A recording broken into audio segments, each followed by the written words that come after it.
সবাইকে সাপ্তাহ সাদিয়াস কিচেনে স্বাগতম। আজকে আমি আপনাদের জন্য নিয়ে আসলাম ঘরে তৈরির মজাদার কলিজা সিঙ্গারার রেসিপি। আশা করি এই রেসিপিটা আপনাদের ভালো লাগবে। চলুন তাহলে একটি লাইক দিয়ে ভিডিওটা শুরু করি। আমি এই মজাদার রেসিপিটির জন্য নিয়েছি 2 কাপ ময়দা। আপনারা চাইলে লাল অথবা সাদা যে কোনো ময়দা ব্যবহার করতে পারেন। এখন আমি দিয়ে দিচ্ছি 1 চা চামচ পরিমাণে কালো জিরা এবং স্বাদ মতো লবণ। এখন এই শুকনো উপকরণগুলো একত্রে ভালোভাবে মিক্স করে নিব।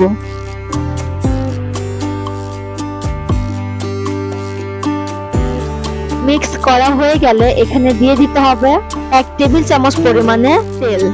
আমি এখানে রাইস ব্রান অয়েল ইউজ করেছি, আপনারা চাইলে যে কোনো তেল ব্যবহার করতে পারেন। ভালোভাবে ময়দাগুলো ঘষে ঘষে তেলের সঙ্গে মিশিয়ে নিতে হবে, তাহলে তেলটি ময়দার সঙ্গে জমাট বেঁধে থাকবে না। এই পর্যায়ে একটু একটু করে পানি দিয়ে একটি পারফেক্ট ডো তৈরি করে নিতে হবে। আমি এখানে ঘন ঘন পানি দিচ্ছি, তবে আমি পানির পরিমাণ খুবই কম নিচ্ছি। পানির পরিমাণ কম হলে পানিটা বাড়িয়ে দেওয়া যাবে, কিন্তু যখন পানির পরিমাণ বেশি হয়ে যাবে তখন আর কমানোর কোনো উপায় থাকবে না। এই জন্য খুব সাবধানে একটি পারফেক্ট ডো তৈরি করে নিতে হবে। আমি খুব ভালোভাবে ডোটিকে মথে নিলাম। আমার ডোটি একদম রেডি।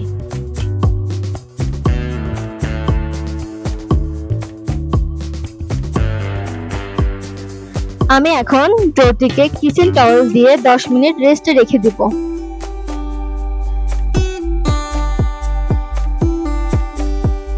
আমি সিঙ্গারার পুর তৈরির জন্য এখানে ভুনা করা কলিজা নিয়েছি, তারপর এগুলোকে কিউব করে কেটে নিয়েছি। বাসায় বানানো সিঙ্গারা স্বাস্থ্যসম্মত এবং বাসায় তৈরি করলে নিজের ইচ্ছে মতো পুর দেওয়া যায়। আমার 10 মিনিট হয়ে গেছে, তো আমি ফিরে আসলাম আগের জায়গায়। দেখুন কত সুন্দর আমার ডোটি সফট হয়ে গিয়েছে। আমি এটাকে আবার খুব ভালোভাবে মথে নিব। এই সিঙ্গারাটি বানানোর সময় কোনো প্রকার তেল অথবা আটা ব্যবহার হবে না। আমি সিঙ্গারাটির পুর হিসাবে কলিজা ব্যবহার করেছি।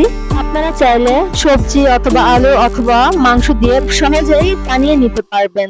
এই ঘরে বানানো সিঙ্গারার মজাই আলাদা। এই সিঙ্গারাটি একটিবার খেলে বাহিরের সিঙ্গারা মুখে ধরবে না। আমি এই ডোটিকে হাতের সাহায্যে একটু লম্বা করে পিস পিস করে কেটে নিব। একটি লেচি থেকে 2 পিস সিঙ্গারা হবে। আমি একটি লেচি রেখে বাকি লেচিগুলো সরিয়ে রাখলাম। তবে লেচিগুলো সুতি কাপড় অথবা ঢাকনা দিয়ে ঢেকে রাখতে হবে, তা নয়তো উপরের লেয়ারটা ড্রাই হয়ে যেতে পারে। আমি এখন বেলে নিচ্ছি। দেখুন কিভাবে আমি বেলে নিচ্ছি এটাকে। এই লেচিটা রুটির মতো গোল হবে না, এটি একটু লম্বাটা হবে।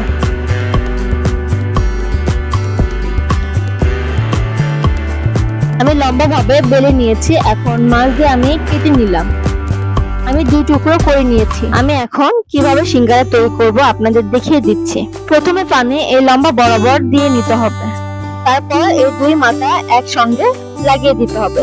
দেখুন আমি খুব ভালোভাবে দেখিয়ে দিচ্ছি। আর নিচের দিকে হালকাভাবে চোখা করে দিতে হবে, আর দেখতে হবে কোণের মতো। আমি এখন পরিমাণ মতো পুর দিয়ে নিচ্ছি।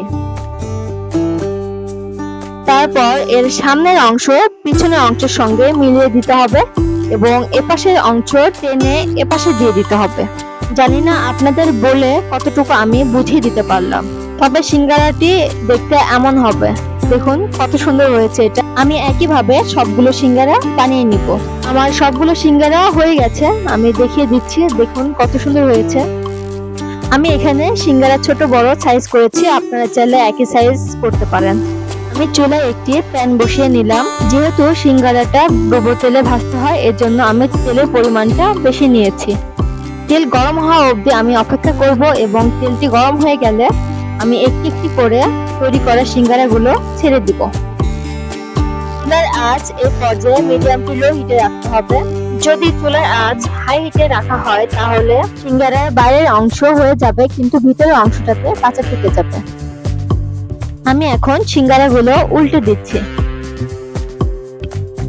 একটি চামচ দিয়ে সিঙ্গারার উপরে তেল ছিটিয়ে দিলে উপরের লেয়ারগুলো সুন্দরভাবে ফুলে উঠবে এবং মুচমুচে মজাদার হয়ে উঠবে। দেখুন সিঙ্গারাটির কত সুন্দর কালার এসেছে। হালকা আছে সিঙ্গারাগুলো ভেজে নিলে সিঙ্গারার টেক্সচার খুব ভালো আসবে।